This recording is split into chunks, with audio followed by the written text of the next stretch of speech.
Student, मैं हूँ पुष्पा। तो कैसे हैं आप सब?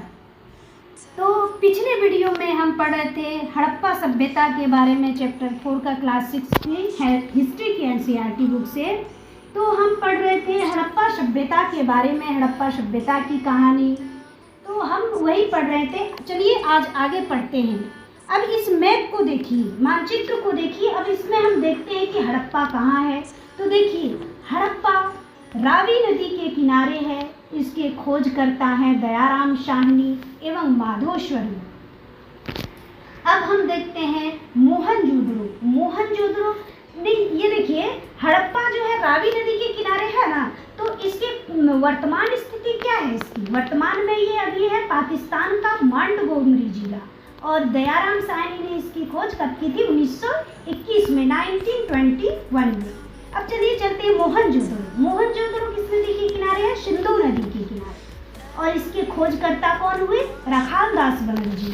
और वर्ष इसका क्या है? स्थापना वर्ष 1922।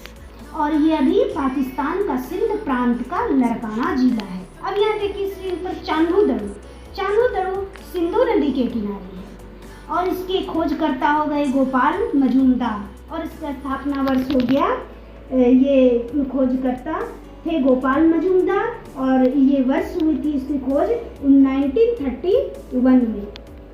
और ये अभी सिंध प्रांत पाकिस्तान में है।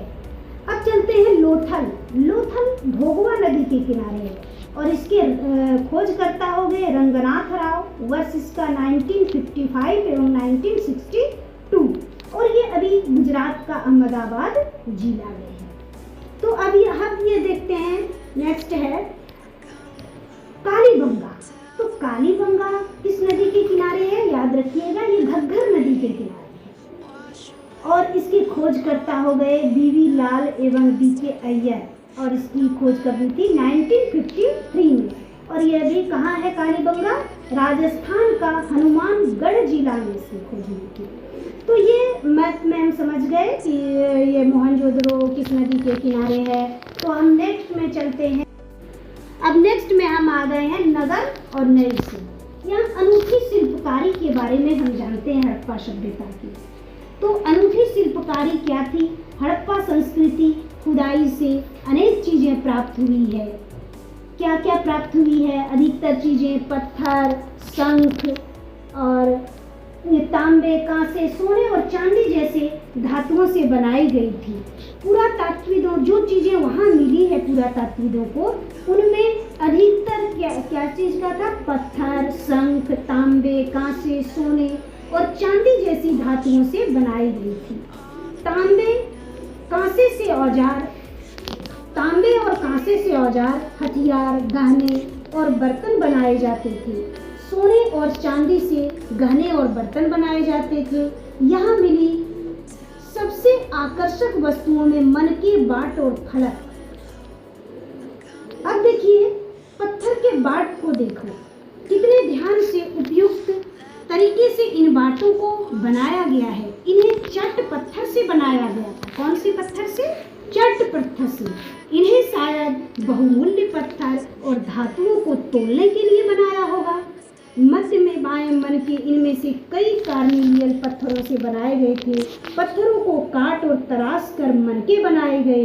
इनके बीच छेद किए गए ताकि धागा डालकर क्या बनाई जाए? माला बनाई जाए। मध्य में दाएं पत्थर के धारदार फलक, नीचे दाएं कढ़ाईदार वस्त्र एवं महत्वपूर्ण व्यक्ति की पत्थर से बनी मूर्ति जो मोहनजोदड़ो से मिली थी। इसमें उसे कढ़ाईदार वस्त्र पहने दिखाया गया है ये मूर्ति में। हड़प्पा सभ्यता के लोग पत्थर की मोहरें बनाते थे। इन आयताकार मोहरों पर सामान्यतः जानवरों के चित्र मिलते हैं। मोहरों पर हड़प्पा सभ्यता के लोग काले रंग से डिजाइन किए हुए खूबसूरत लाल मिट्टी के बर्तन बनाते थे। अब हम देखते हैं संभवतः 7000 साल पहले मेहरगढ़ में कपास की खेती होती थी। कब होती थी? 7000 वर्ष पहले। मोहनजोदड़ो से कपड़ों के टुकड़े के अवशेष, चांदी के फूलदान के ढक्कन तथा कुछ अन्य तांबे की वस्तुओं से चिपके हुए मिले हैं। पकी मिट्टी तथा फेयर से बनी तकलियां सूत कताई का संकेत देती है। अब हम देखते हैं, इनमें से अधिकांश वस्तुओं का निर्माण विशेषज्ञों ने किया था। अब हम आ चुके हैं नेक्स्ट पेज में कि इनमें से अधिकतर वस्तुओं का निर्माण विशेषज्ञों ने किया था। अब विशेषज्ञ किसे कहते हैं? जो किसी खास चीज को बनाने के लिए खास प्रशिक्षण लेता है, जैसे कि पत्थर तराशना, मनके चमकाना या फिर मोरों पर पच्चीकारी करना आदि। अब इस चित्र में आप देख सकते हैं कि मूर्ति का चेहरा कितने आकर्षक ढंग से बनाया गया, उसकी दाढ़ी कितनी अच्छी तरह से दर्शाई गई है। यह किसी विशेषज्ञ मूर्तिकार का ही काम हो सकता है। कितने अच्छे ढंग से इसे बनाया गया है, विशेषज्ञ ही कर सकता है ये काम। हर व्यक्ति विशेषज्ञ नहीं हो सकता था। हमें यह पता नहीं है कि क्या सिर्फ पुरुष ही ऐसे कामों में प्रशिक्षण, क्या पुरुष ही ऐसे काम करते थे या फिर केवल महिलाएं ही? शायद कुछ महिलाएं और पुरुष दोनों ही काम में थे, दक्ष थे। अब हम चलते हैं, यहाँ देखते हैं कि फेयंस, पत्थर और शंख प्राकृतिक तौर पर पाए जाते हैं, लेकिन फेयंस को कृत्रिम रूप से तैयार किया जाता है। देखिए, पत्थर और शंख तो प्राकृतिक रूप से, जो प्रकृति से हमें प्राप्त हुए, लेकिन फेयंस क्या है? अब फेयंस के बारे में क्या है, तो कृत्रिम रूप से तैयार किया जाता है। फेयंस को बालू या स्फटिक पत्थरों के चूर्ण को गोंद में मिलाकर उनसे वस्तुएं बनाई जाती थी। इसके बाद उन वस्तुओं पर एक चिकनी परत चढ़ाई जाती थी। इस चिकनी परत के रंग प्रायः नीले या हल्के समुद्री हरे होते थे। फेयंस से मनके, चूड़ियाँ, काले और छोटे बर्तन बनाए जाते थे। अब हम चलते हैं कच्चे माल की खोज में। कच्चे माल की खोज अब हम शुरू करते हैं। यहाँ देखिए, कच्चे माल की खोज। कच्चा माल उन पदार्थ जो या तो प्राकृतिक रूप से मिलते हैं या फिर किसान या पशुपालक उनका उत्पादन करते हैं। किसका? कच्चे माल का। जैसे कि लकड़ी या धातुओं के अयस्क प्राकृतिक रूप से उपलब्ध कच्चे माल हैं। इनसे फिर कई तरह की चीज़ें बनाई जाती है।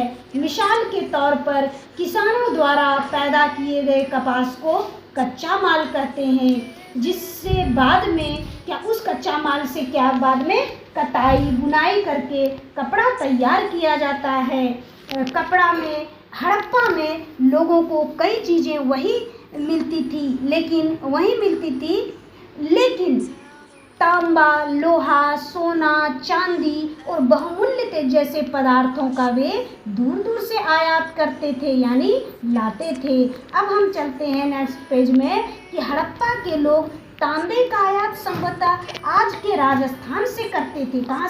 अब यहाँ नेक्स्ट पेज में आप देख सकते हैं कि हड़प्पा के लोग तांबे का आयात संभवतः आज के जो राजस्थान से हैं वहीं से करते थे। यहाँ तक कि पश्चिमी एशियाई देश ओमान से भी तांबे का आयात किया जाता था, यानी लाया जाता था। कांसा बनाने के लिए तांबे के साथ मिलाई जाने वाली धातु टीन का आयात होता था। तो यह ध्यान देना है कि टीन का आयात आधुनिक ईरान और अफगानिस्तान से किया जाता था। टीन का आयात कहाँ से किया जाता था? आधुनिक ईरान और अफगानिस्तान से किया जाता था। और ये हड़प्पा के तांबा का आयात राजस्थान से। यहाँ ध्यान देने वाली बात है कि तांबे का आयात राजस्थान से करते थे और ये टीन का आयात यानी तांबे के साथ मिलाई जाने वाली धातु टीन का आयात आधुनिक ईरान और अफगानिस्तान से किया जाता था। अब सोने का आयात कहाँ से किया जाता था?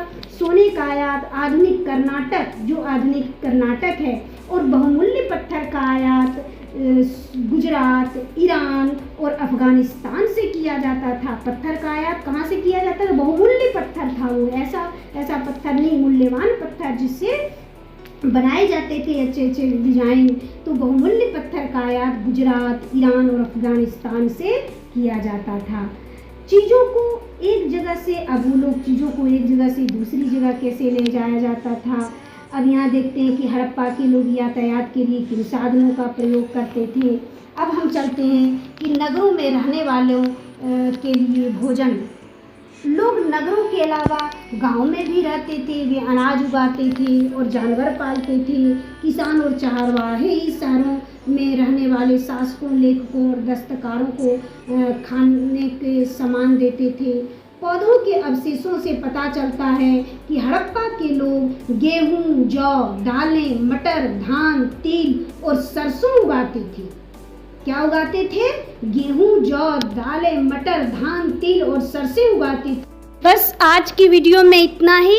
आगे नेक्स्ट वीडियो में हम जानकारी हासिल करेंगे कि हड़प्पा नगर कहाँ अवस्थित है और कुछ क्वेश्चन है उसको हम देखेंगे। धन्यवाद।